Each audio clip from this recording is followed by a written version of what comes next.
Dentro del acto de clausura hemos invitado a la estudiante Nihali Asbani Ney Altamiranda, que fue la ganadora del concurso Semilleros y que representará a este país en el concurso internacional que se realizará en Colombia.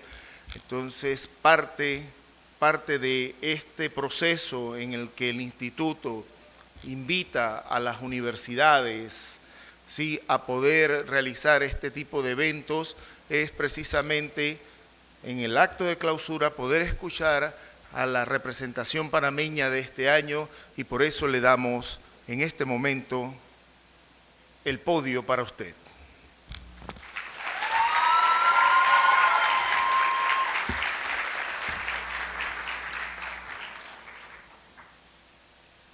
Antes de iniciar, me gustaría que escuchen un momento. Hola, ChatGPT. Muchos creen que no vas a ser parte del futuro judicial, pero yo creo firmemente que sí. ¿Tú qué opinas? Para la justicia. La inteligencia artificial no es una amenaza para la justicia. Es la herramienta que puede devolverle su promesa. La justicia. Esa dama ciega de balanza en mano ha despertado. Hoy, en lugar de túnica, viste circuitos. En lugar de palabra escrita, procesa códigos binarios. Y su balanza ya no se inclina por la razón humana, sino por algoritmos que, silenciosos, dictan decisiones en milisegundos. Muy buenas tardes a todos. Mi nombre es Nihali Asbani Ney Altamiranda y represento orgullosamente la casa de Octavio Méndez Pereira, la Universidad de Panamá.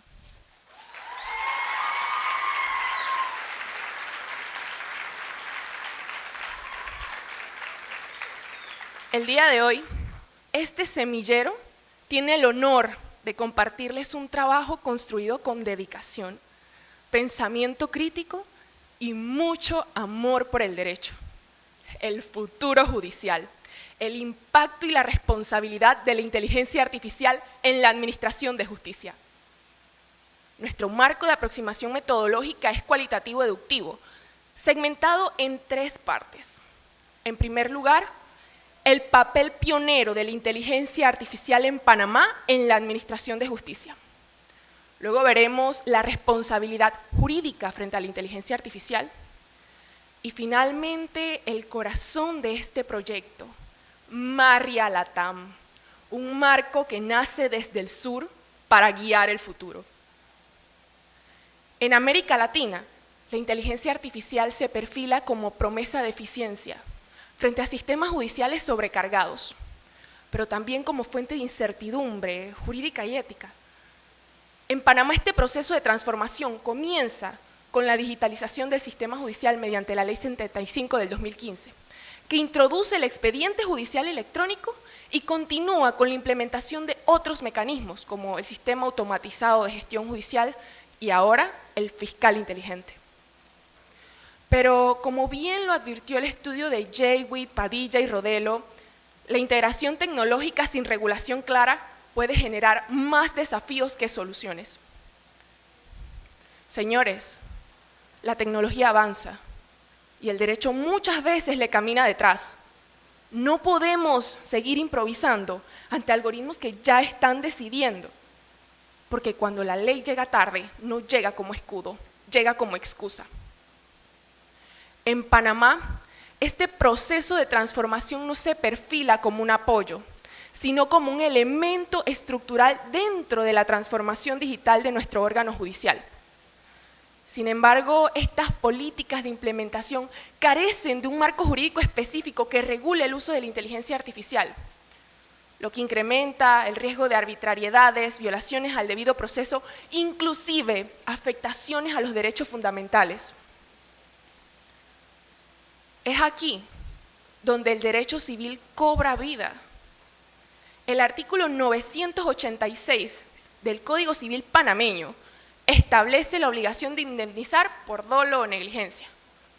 Si un juez omite revisar una sentencia, si el sistema falla por falta de supervisión, o si un usuario manipula con fines indebidos, debe haber responsabilidad. El artículo 1652A del mismo código complementa: el fabricante responde por productos defectuosos. Es por ello que en Marria Latam proponemos un tipo de responsabilidad solidaria en donde el Estado, el desarrollador, el usuario y el operador judicial sean responsables si el sistema es deficiente. Orgaz lo advertía: incluso el ejercicio legítimo de la función judicial genera responsabilidades. Y Carneluti lo advertía hace décadas: la justicia sin responsabilidad es solo fuerza sin ley. Miren, esto no es un modelo de persecución, esto es un modelo de compromiso, porque no se trata de buscar culpables, sino de establecer soluciones claras frente al riesgo, porque donde hay poder algorítmico debe haber responsabilidad humana. Pero, ¿saben?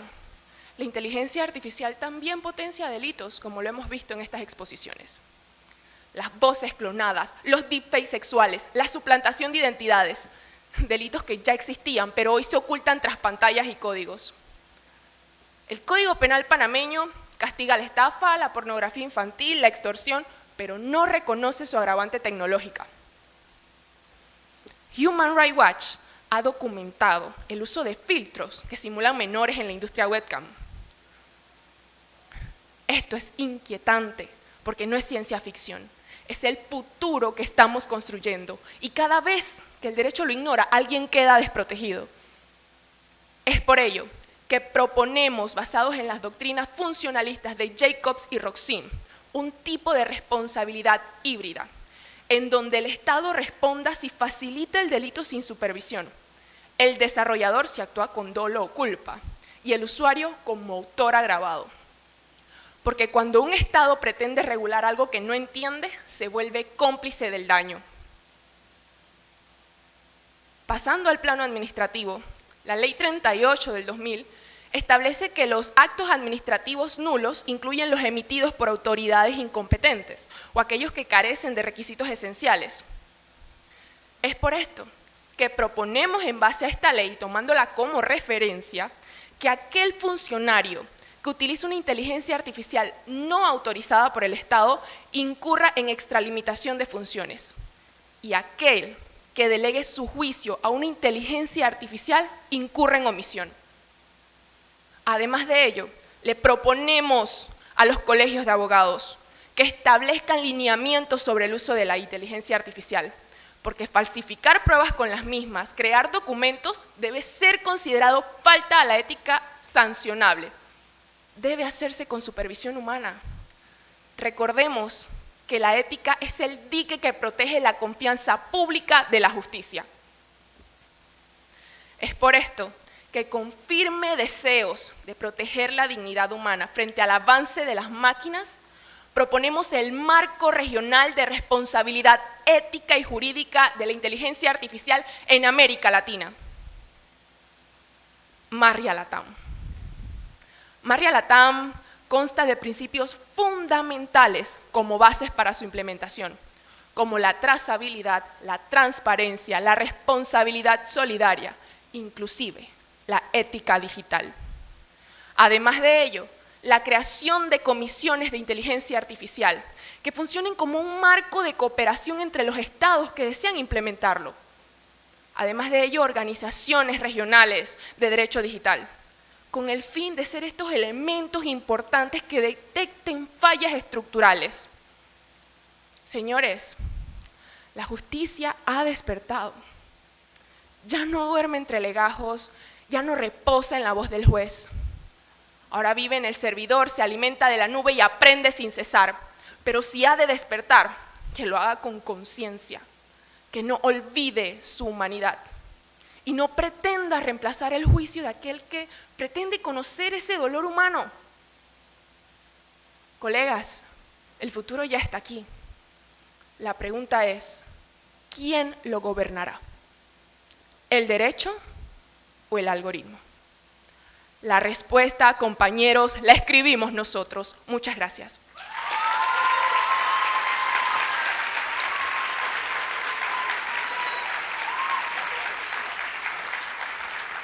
Adicional a esto, démosle un fuerte aplauso a mi grupo del semillero que se encuentra aquí. Gracias.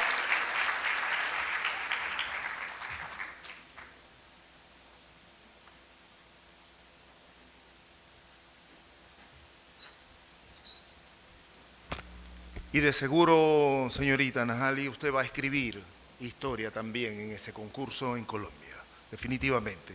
Vamos a pasar ahora a invitar al maestro Nato Cornejo Madrigal, que tiene una importante responsabilidad con nosotros en este congreso. Maestro Nato, la relatoría.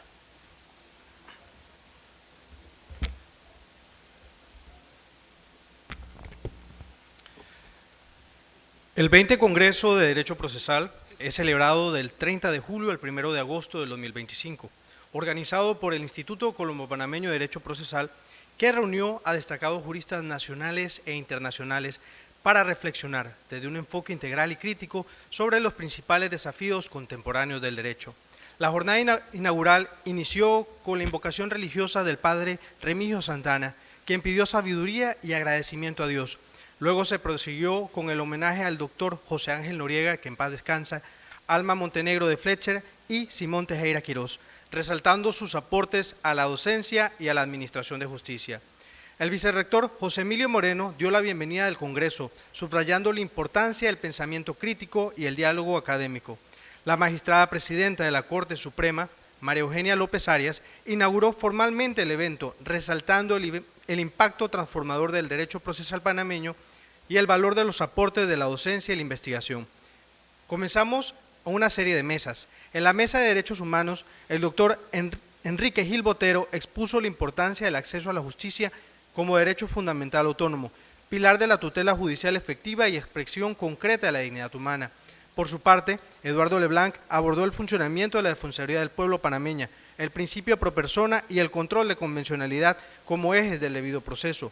Bernardo Pulido resaltó el valor estratégico del sistema interamericano como herramienta de incidencia pública y protección efectiva de derechos fundamentales. En materia ambiental, la mesa discutió el tránsito de un paradigma antropocéntrico a uno ecocéntrico. Luis Barría exploró sobre el rango constitucional del derecho ambiental en Panamá y el rol del Estado como garante de biodiversidad. María Soledad Callejas compartió la experiencia chilena en la fiscalización de proyectos extractivos, como Pascua, Lama, Dominga y otros. Lady Nancy Zuluaga abordó el litigio climático, la justicia ambiental y la opinión consultiva OC 32/25 sobre el derecho humano a un clima sano, señalando la importancia de la reparación integral y el principio de precaución. En la mesa constitucional, Omar Cadul expuso sobre los factores reales de poder en Panamá y cómo estos interfieren en la posibilidad de una reforma profunda. Miguel Antonio Bernal propuso una constituyente originaria, defendiendo la participación ciudadana como elemento esencial de legitimidad. Jorge Eduardo Ritter habló del papel determinante de los medios de comunicación e influencers en los procesos constituyentes modernos. Luis Manuel Adame González propuso una propuesta de un sistema semipresidencialista, la combinación de diputados nacionales y provinciales.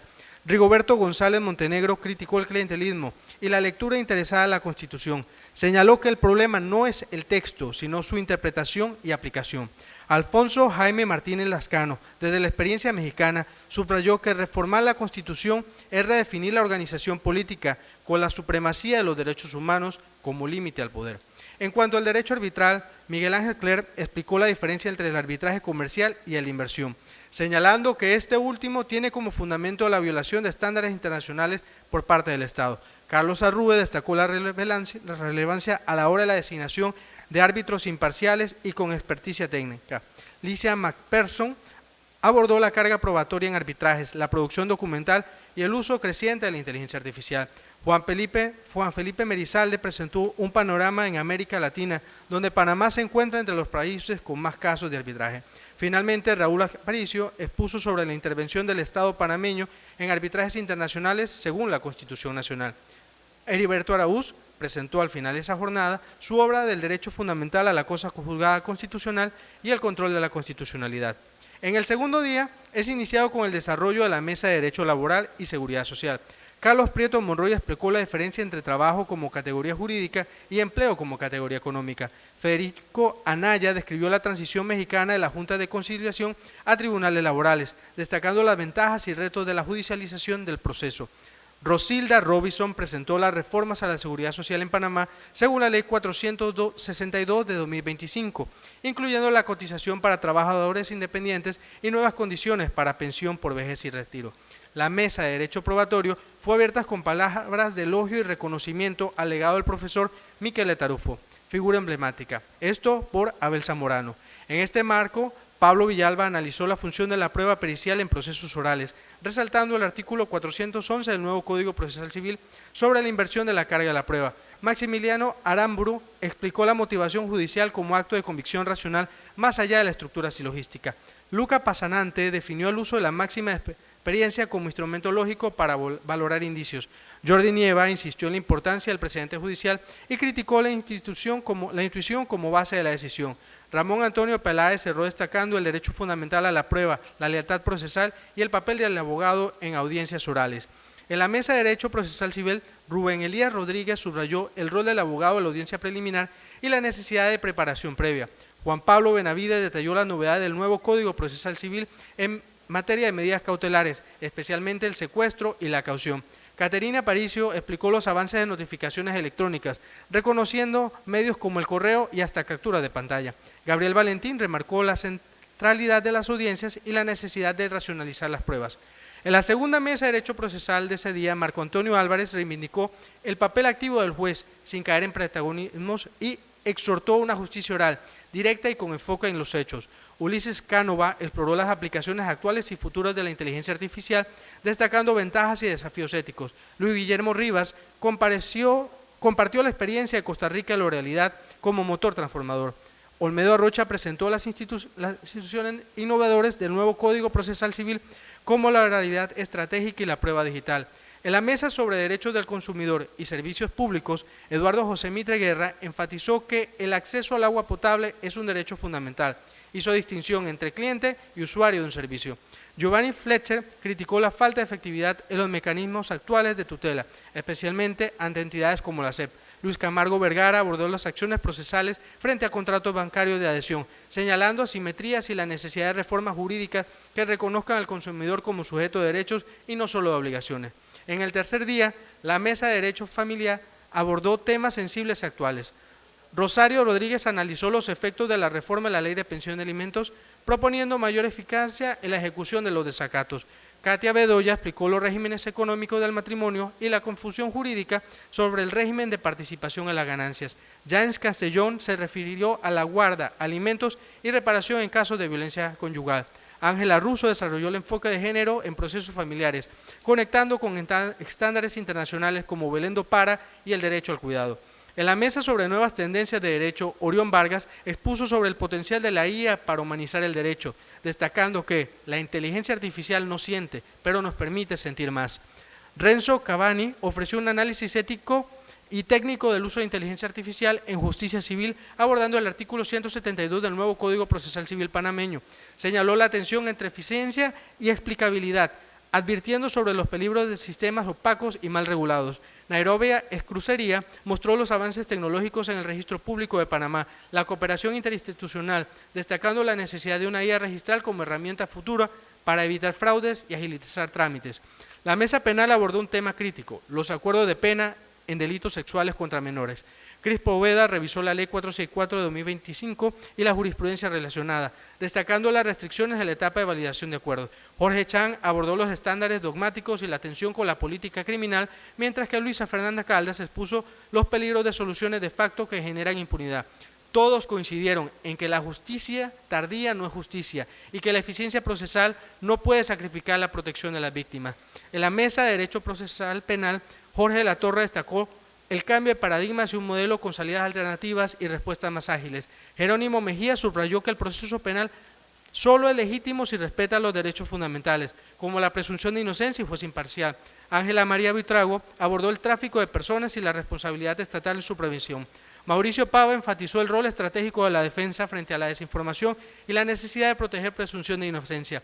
En la mesa de delitos de géneros y sus distintas modalidades se abordaron los delitos de género desde distintas perspectivas. Ariadne García Angulo destacó la jurisprudencia relacionada con la vulnerabilidad de las víctimas y realizó un análisis de varias sentencias. Catherine Muñoz explicó la diferencia entre lesiones físicas y psicológicas en marcadas estructuras patriarcales y relaciones de control.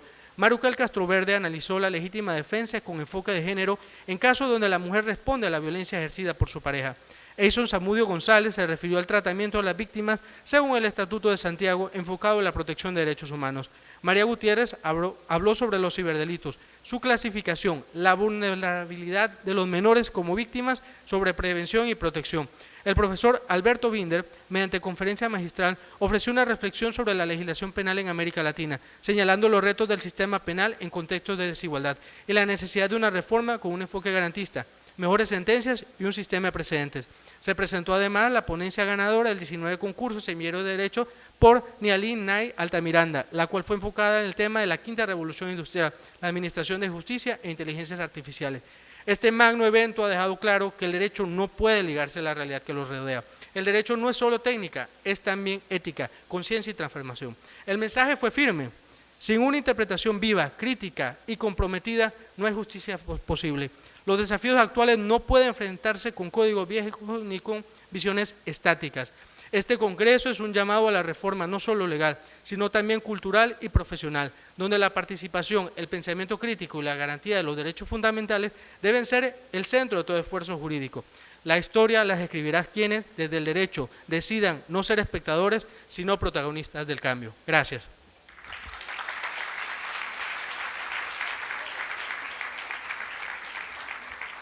Agradecemos al maestro Nato Cornejo, que nos ha hecho una relatoria increíble, de verdad que sí. Ahora palabras de clausura por su excelencia Dinosca Montalvo, ministra de Gobierno.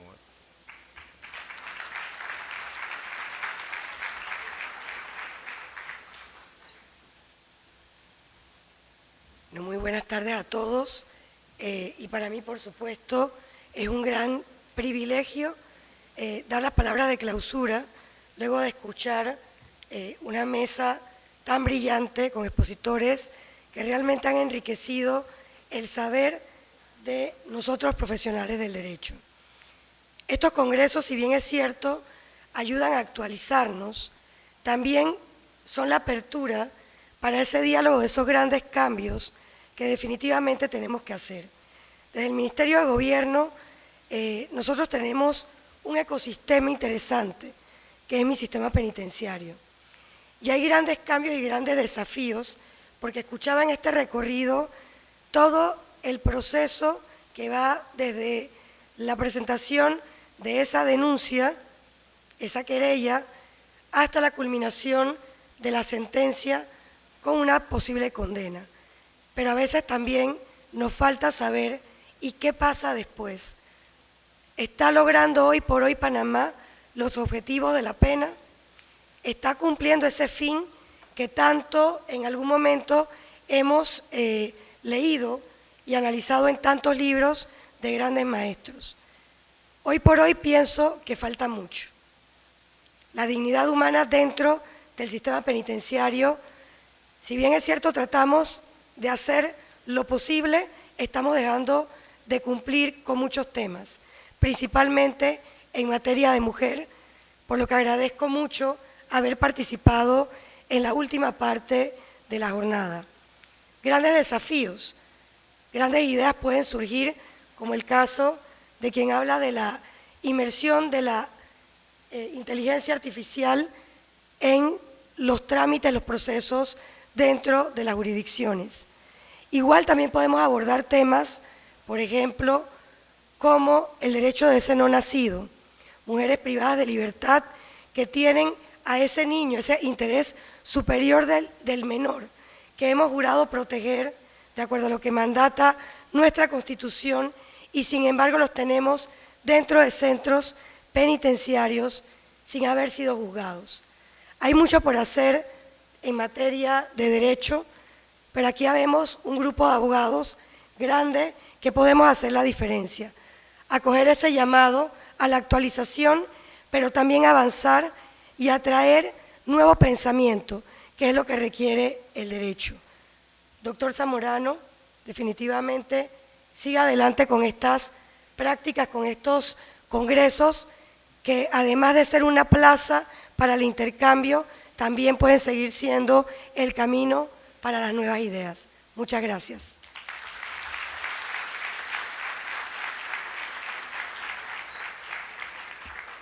Agradecemos a su excelencia, la ministra de Gobierno, Ñolca Montalvo, por sus palabras, y este es el momento de invitar ahora al presidente del Instituto Colombo Panameño de Derecho Procesal, al doctor Abel Augusto Zamorano, para que nos dirija sus palabras en atención a este cierre de este magno evento académico de este 2025.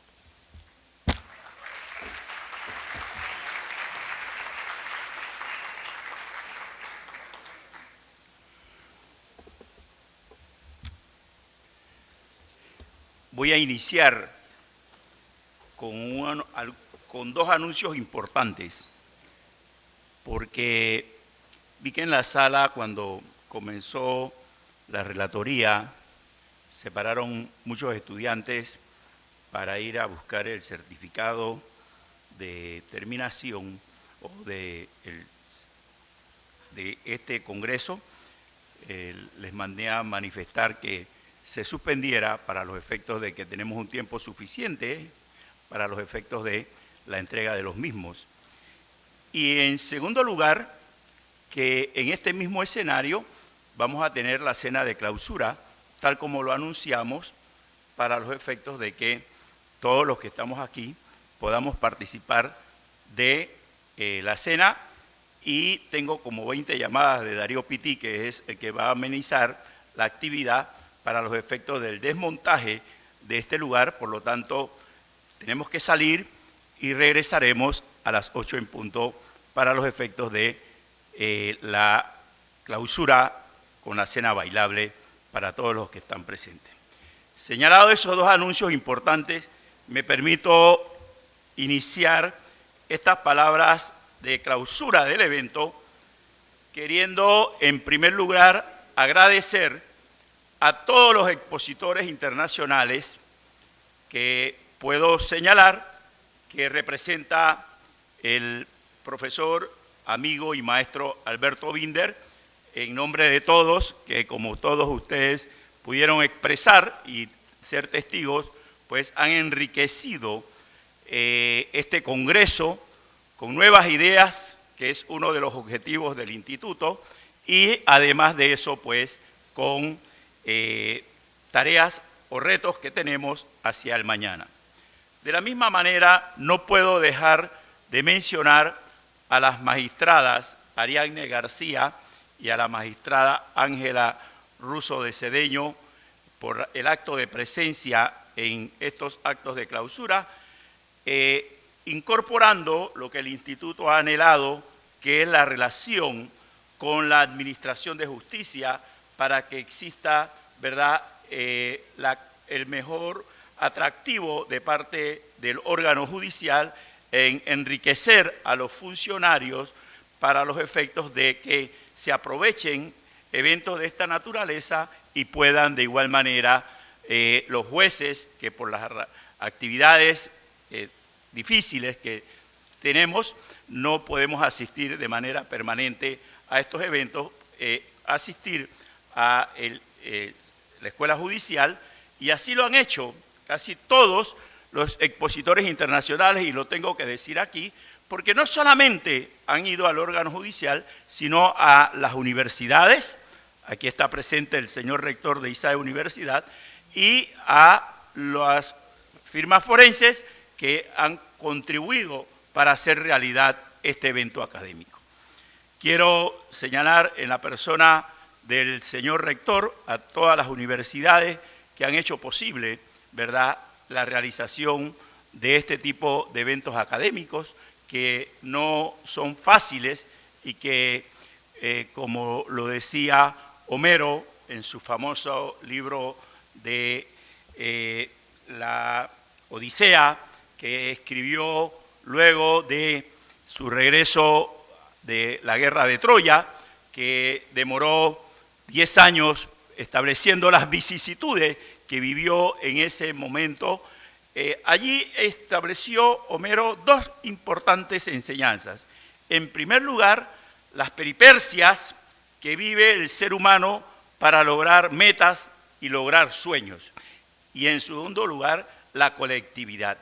Y eso es lo que ha demostrado el Instituto en estos 20 años, porque Homero demoró 10 años en hacerlo, nosotros lo hemos duplicado en 20 años, para los efectos de que este equipo, que es, como alguien lo dijo por allí, invisible, pueda llevar adelante una actividad académica de esta índole.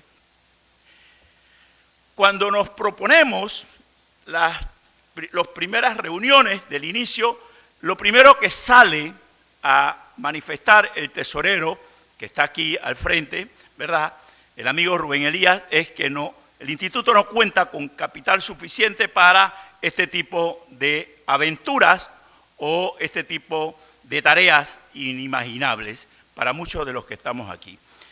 Y por esa razón es que un grupo de personas nos damos la tarea en comparecer a las distintas instituciones para que contribuyan con el instituto y a su vez el instituto les pueda devolver con lo único que el instituto cuenta, que es con la academia, para poder, ¿verdad?, llevar adelante eventos de esta naturaleza.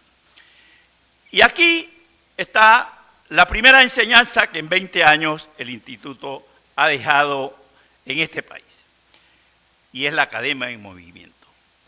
La academia en movimiento, que ha sido un lema importantísimo, nos permite decir con mucho orgullo a todos los que somos miembros de este foro académico que hemos cumplido una tarea titánica de muchos esfuerzos, de muchos sacrificios personales y familiares, pero que redundan en una satisfacción extraordinaria cuando vemos que esas tareas que se iniciaron en el año 2004 la representa nuestra representante en el próximo concurso de semilleros en Colombia, y aquí ustedes pueden ver en ella lo que ha sido una tarea ardua del instituto en estos 20 años. Esto es lo que hacemos nosotros, permitir que la juventud panameña pueda brillar, pueda mejorar académicamente, y que el esfuerzo académico que hacemos nosotros por actualizar las instituciones del derecho en este país puedan servir, ¿verdad?, de fruto a estas nuevas generaciones de profesionales, y así tener un mejor país, una mejor sociedad, mejores profesionales formados y mejores docentes formados. Creo que para nuestra representante, que no se escuchó muy bien los aplausos, es digno de halagarla para los efectos de que nos represente adecuadamente.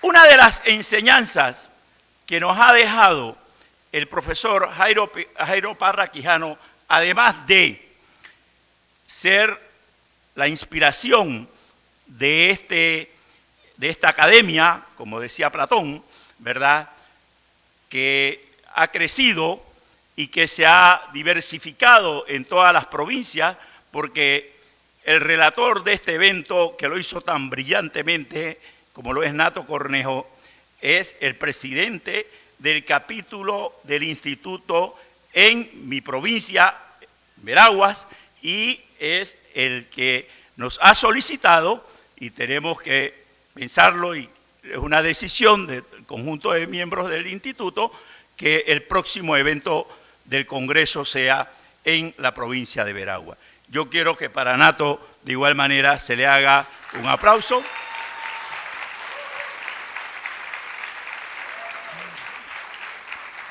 Y no siempre, y este es el mensaje para nuestra expositora en Medellín dentro de 15 días, no siempre los que quedamos en el primer lugar o los que quedan en el primer lugar son los que triunfan profesionalmente. Nato fue participante de ese concurso de semilleros por Panamá en Colombia y ustedes lo han visto cómo ha crecido académicamente. Fue mi estudiante del doctorado en la Universidad Santa María la Antigua y yo creo que el esfuerzo que hace por superarse profesionalmente y personalmente da testimonio de que cuando uno quiere llegar a ser grande y un profesional exitoso, no hay obstáculos en la vida, porque todo obstáculo después que uno lo pasa, ¿verdad?, mira hacia atrás, se da cuenta que era una pequeña barrera que todos podemos superar. El otro aspecto importante, y este es el mensaje para el señor rector y todos los que somos docentes en las universidades, hay que apoyar la academia.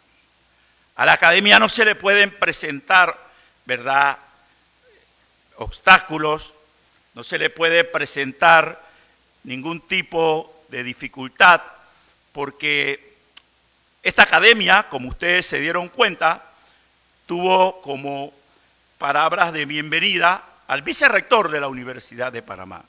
Ojalá no solamente 3 o 4 profesores de la Facultad de Derecho y Ciencias Políticas que nos encontramos aquí, estuviéramos presentes aquí. Aquí debemos de estar todos los que somos docentes, que tenemos la tarea de ser innovadores y académicos en la formación de esta presente generación, porque esta es la generación que, como bien decía José Ingenieros, tiene que continuar la lucha y el esfuerzo allí donde nosotros terminamos nuestras tareas. Y ese mensaje que le queremos decir al cuerpo de docentes de las distintas universidades es fundamental. Independientemente de quién sea la persona que lleve la batuta en estos esfuerzos académicos, lo importante es que todos corramos a empuñar esa batuta y seguir adelante, porque esa es la tarea que un formador de conciencias y de juventud tiene hacia el futuro. Y olvidarnos de eso es ser egoístas con nuestro conocimiento. Y otra de las cosas que nos enseñó el profesor Parra Quijano es que no se puede ser egoísta con lo que nosotros sabemos. Tenemos que transmitirlo y ese es el papel de un buen docente. Ser una persona que cuando culminamos nuestras tareas, ¿verdad?, como los diques, el estudiante pueda treparse para ver más allá de donde nosotros pudimos ver. Y si no lo hacemos, no estamos formando conscientemente a esta presente generación de estudiantes. Otra misión que ha tenido este instituto y que siento, al igual que todos los que estamos aquí, mucha satisfacción, es haber sido el nervio de la preparación de importantes leyes en nuestro país.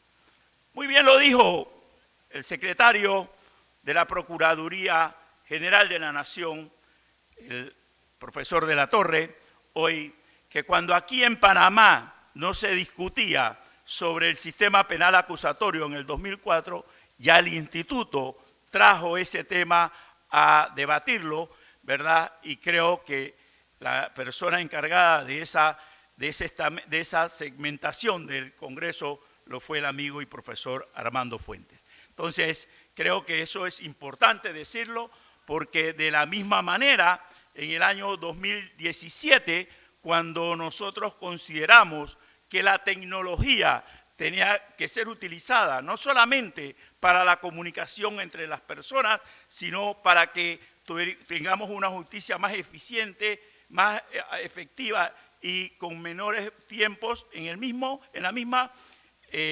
Hicimos el primer diagnóstico de la justicia civil y fue la primera tarea que sirvió de base para una reforma a la ley 402 que entrará a regir dentro de 3 meses y que, como ustedes se han podido dar cuenta, el instituto le ha dedicado prácticamente en el día de ayer a esa nueva ley para que la nueva manera de litigar en el proceso civil con el manejo de las audiencias pueda hacerse de manera eficiente por parte de todos los litigantes.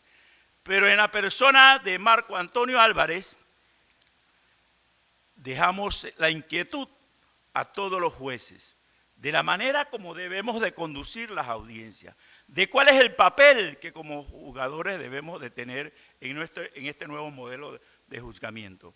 Ojalá que estas enseñanzas que hemos querido transmitir a través de esa jornada puedan ser fundamentales para tener una justicia civil que es siempre, ¿verdad?, la crítica permanente que tiene la sociedad hacia nosotros como poder judicial. Un último aspecto que es trascendental y que los medios hicieron señalamientos sobre el mismo. ¿Qué representa la imagen que nosotros tenemos a nuestras espaldas?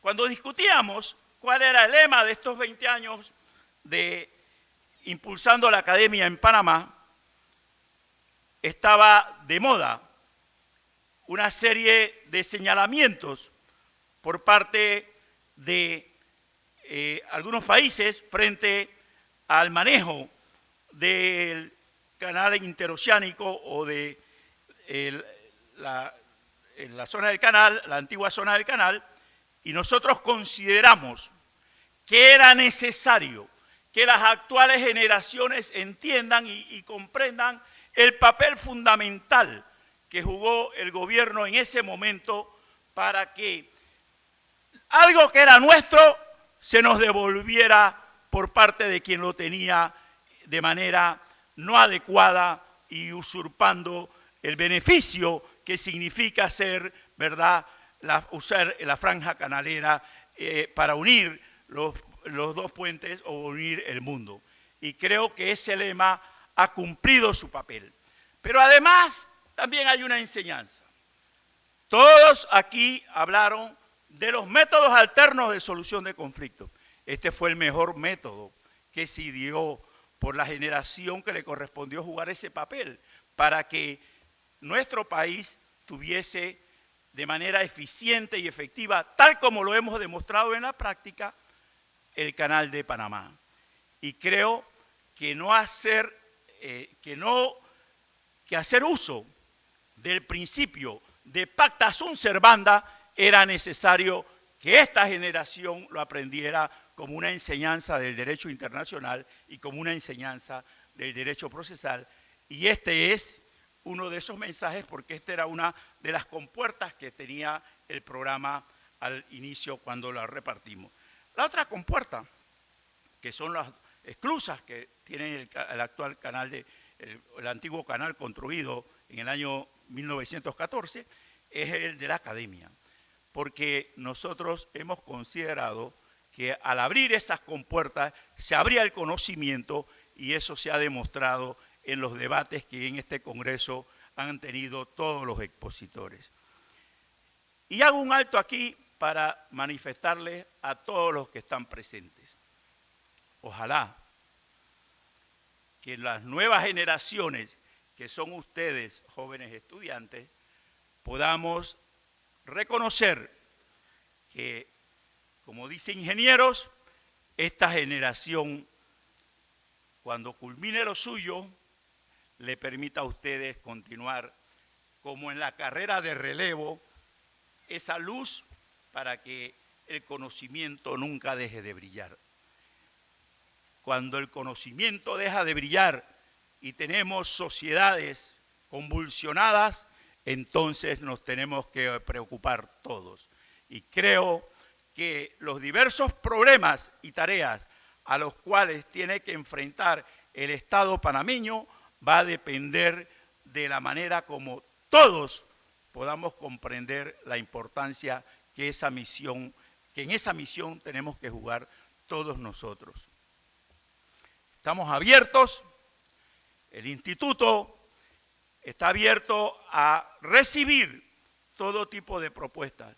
Esta academia es de todos ustedes, nosotros somos únicamente los conductores. de la misma no solamente forman parte los panameños. Ustedes se dieron cuenta que no solamente se le rinde homenaje a 3 insignes juristas que Panamá, y que es otra de las misiones que ha tenido el instituto de manera histórica, de reconocer la trayectoria de sus profesionales del derecho, como lo fueron Simón Tejera, Alma Montenegro de Fletcher y el profesor Noriega, ya desaparecido, sino que también rendimos tributo a una persona que no ha sido egoísta con el conocimiento y que ha sido siempre, ¿verdad?, parte importante de estos congresos, como lo fue Ramón Peláez Hernández, y que de igual manera le pido que se ponga de pie y le demos un fuerte aplauso.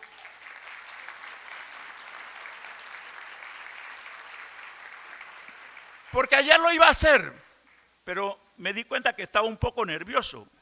Vi que cuando se paró acá para hablar, las piernas le temblaban un poco y ahora creo que ya ha recogido nuevamente, ¿verdad?, la fuerza y lo hace desde atrás, que es mucho mejor estar de la otra parte que de esta parte. Y también lo hicimos con el defensor Eduardo Leblanc. Y lo hicimos porque la Defensoría del Pueblo ha sido una gran colaboradora con el instituto. Como le decía a algunas personas, este tipo de eventos es costosísimo, cuesta mucho, no se hace con cascaritas de huevo, como decía mi abuela, se hace con dinero. Pero tenemos la satisfacción de dejarles a ustedes por 20 años consecutivos esta nueva bibliografía que enriquece la academia en este país. Aquí están las ponencias de todos los expositores, en su mayoría. Están las ponencias de las magistradas, están las ponencias de los expositores, y es un documento de consulta que todos tenemos, como lo hace el ganado en el día rumiar y en la noche, ¿verdad?, hace la digestión. Es la misión que todos tenemos nosotros ahora de leerlo, aprender y evocar luego ese aprendizaje en cada uno de nuestros actos como profesionales del derecho. Los jueces haciendo resoluciones más motivadas, con un lenguaje más sencillo, que lo entiendan los usuarios del sistema, el abogado estableciendo mejores demandas, porque como lo han dicho aquí, la demanda constituye el 50% del éxito de un proceso. Y una excelente práctica de la actividad probatoria. Hemos cumplido. En estos 20 años tenemos una satisfacción enorme, cada uno de los miembros del instituto. No Abel Zamorano. Yo soy, por razones de algunas circunstancias, la persona a quien siempre le hacen ese reconocimiento. Pero si Saúl y el maestro Oscar Vargas Velarde no fueran los que conducen este libro, no pudiésemos tener en nuestras manos este documento importantísimo para el aprendizaje del derecho. Entonces, el instituto somos todos. Y yo tengo que reconocer en una persona este año que representa al instituto esas tareas de las personas que no se ven en su ardua labor. Y le pido un aplauso a Mayela Bryan, que ha sido, pido que te pongas de pie, Mayela, ha sido realmente la organizadora de este evento. No fui yo, fue ella y el instituto. Y le deseo a todos los expositores internacionales un buen retorno. En el caso del amigo Pava nos vemos dentro de 15 días y en el caso de los expositores de México, Paraguay, Chile y España, esperemos que tener otros espacios académicos para volvernos a encontrar. Porque y con esto me despido, este tipo de eventos nos permite lo que Octavio Paz decía, que puede haber mucha inteligencia artificial, y no está mi amigo Orión, pero el calor humano es insustituible. Y este evento es el que nos permite que nos podamos estrechar las manos, darnos un abrazo, y eso no tiene precio ni tiene valor para el ser humano. Muchas gracias y recuerden la cena bailable.